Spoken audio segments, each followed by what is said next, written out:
γιορτινές ευχές από το σύλλογο μας με οίκους της παράδοσης ήρθαμε να σας βρούμε.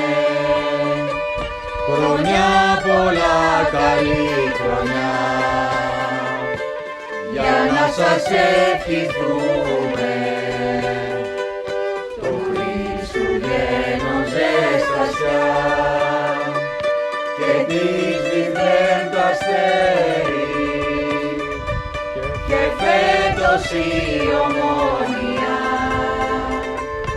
στο σπίτι σας τα φέρει.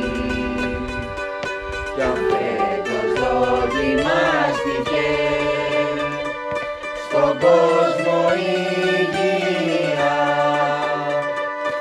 όλα περνούν υπομονή και με αισιοδοξία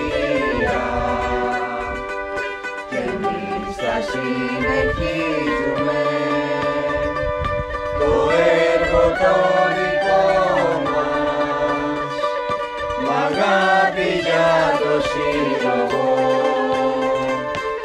και το μορφό χωριό μας, για να έρθουν απ' τη ξενιτιά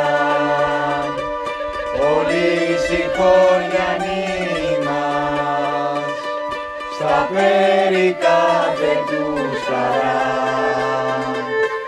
να μοιραστούν μαζί μας. Χρόνια πολλά!